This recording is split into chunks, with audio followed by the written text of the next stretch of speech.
Takže čau lidi, já jsem Ondík a já vás všechny zdravím, moje fanoušky a všechny. A dneska zase jsme u GTAčka. Takže dneska, jak jsem říkal, si ukážeme nějaký to a zapomněl jsem na ten report, tak třeba můžu udělat tohle report 12 a tady vlastně dám nějaký to, co mě prostě dělá. Samozřejmě já nic na něj nevypíšu, protože on by nedostal ban, ale já, takže tak.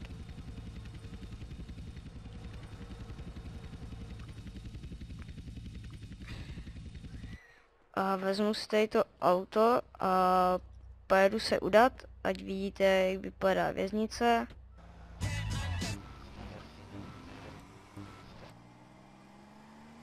Takže tak. Když tak jsou ve firmě... ne, sakra. Rip.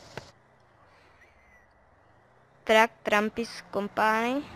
Takže můžete napsat mě, anebo Metovi, Blurovi, anebo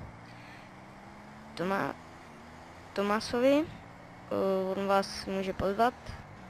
S Blurem jsme se domlouvali, že bychom mohli natočit vlastně video taky ze sample. Takže budeme možná příští video 2. To ještě nevím. A asi pojedeme konvoj, což je vlastně...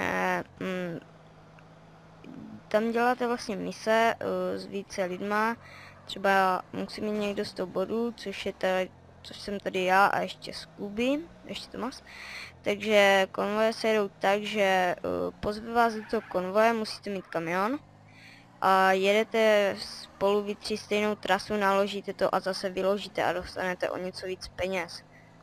Když tak za kamion dostáváte 3 zkušenosti, takže tu 100 vlastně máte dělanou za chvilinku, ale prvně musíte začít tady tím Picordem a jináčíma autama. Pak až následuje další auto a to jsou takový ty, ne pick-upy, ale takový ty malé dodávky a pak už jsou ty velký kamiony. Myslím, že tady je za toto jsou 4 bedny tam naložíte a jedna zkušenost za ty takový ty menší kamiony, nebo nevím jak to nazvat. Tak za to je myslím 2 zkušenosti a za velký kamion, což je 3. Vlastně za kamionu akorát dojedete na místo, oni vám to sami naložou, ale když třeba půjdete akorát do toho malého Picorda, tak vlastně, nebo Picorda, když půjdete za ty malý pick-upy, tak vlastně vás tak vlastně, co ještě, jo, tak vlastně, když půjdete za ty malý pick-upy, tak musíte mít 4 bedny, 1 zkušenost, a když zase půjdete za ty velký pick-upy nebo kamiony, tak vlastně naložíte třeba 10 beden a někam to odvezete. A když jedete nákladákem, tak jedete, tady to takhle naloží se vám samo a zase odjedete. A vždycky se vám tam dá vozík, hlavně bacha, ať vás nikdo nezastřelí, protože to může dost naštvat. Jako mě už jednou a já mám právě VIP, takže můžete vidět, že mě to strašně rychle ubíhá, takže tak. A dneska si ukážeme ještě tu misi, report už jsme si ukázali a co ještě si můžeme ukázat? Je to tankování, takže ještě tankování. Teď mám u sebe 3000 a když dám info, jo, tak mám na výplatní pásce něco 600. Takže já dám kill. Tady všichni dávají kill. Tady dám přivolat. A přivolám si auto. Takže 3. Ještě se podívám, jak je na tom hotel. Jo, takže pak po videu si to ještě doobjednám. Když tak ty majáčky si můžete vlastně mít u policie jako já, ale musíte prvně být za policajta, to je jeden, a musíte mít hodnost SWAT, což je 100 zatčení, musíte zatknout 100 lidí obuškem vlastně nebo pistolkou a pak můžete vlastně takhle. Víte, že mi to teďka takhle problikává, teďka zaslo. A ještě je jeden druh, co vám taky ukážu. A ještě tady tohle pak změním. Tohle se dá ještě změnit. To si taky pak ukážeme. Tak, ale teďka pojedeme natankovat ty auta. Což už mám vydávno natankovaný, ale mě se moc nechce. Takže jedeme tam. Co ještě bych mohl říct? Můžu si zapnout světlo, ale to. Tak. Když pak ničemu to není. Já vždycky, když jezdím kamionem ty mise, vždycky mám rád takovýhle pohled. Nevím proč, ale takový realistický. A pak jak se takhle díváte z okna, to je úplně krutý. Akorát škoda, že nejde vidět ten volant, což jde myslím do GTA 4, ale je na to mod tady. Ale nevím, jestli zaprvé to admini tam mají povolený, nebo hubána tak, protože tady Cleo, pak jetpack, cheaty, prostě se tady nesmí používat, no, parkour, takže tak. Super. Takže ještě jsem narazil do toho, do benzinky. Takže já tu jízdu zrychlím. Asi to za sebe to 15 minutový, pokud si to umyslí, tak asi 20 minutový.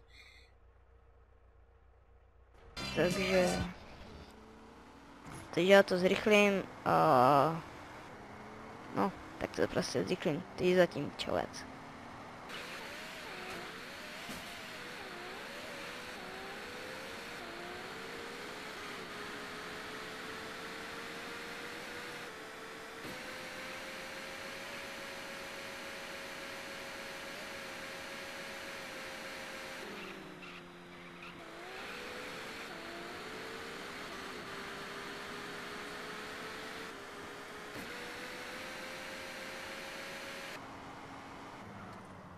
Takže jo, už to pomalu dojíždíme a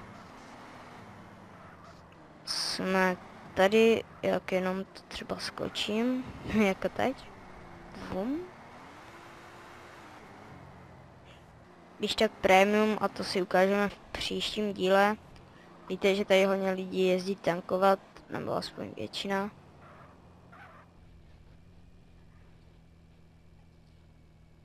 Protože je to dobrá benzinka, takže dáte tohle stankovat a máte to vlastně za $1. Takže tuhle benzinku doporučuji. Tak. A ještě přivolám to jedno auto.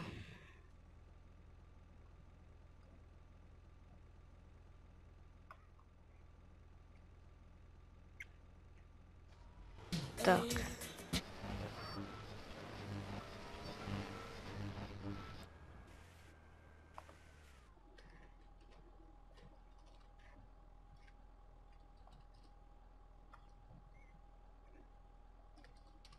Tak, natankováno.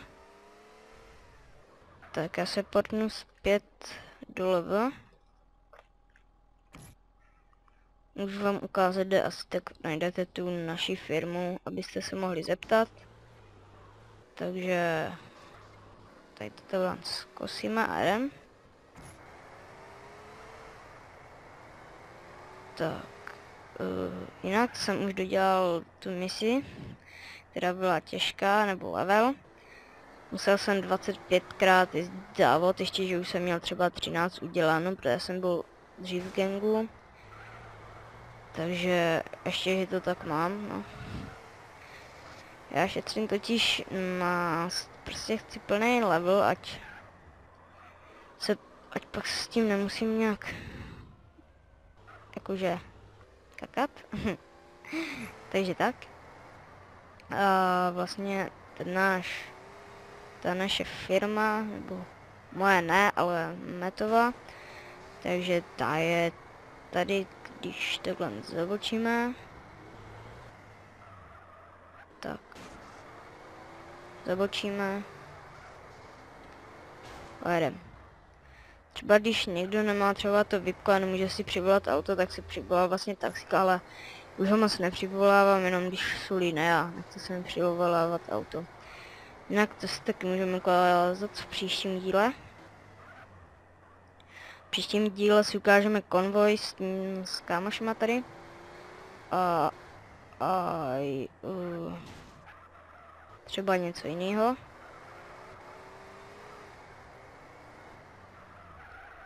Takže tady je vlastně naše firma.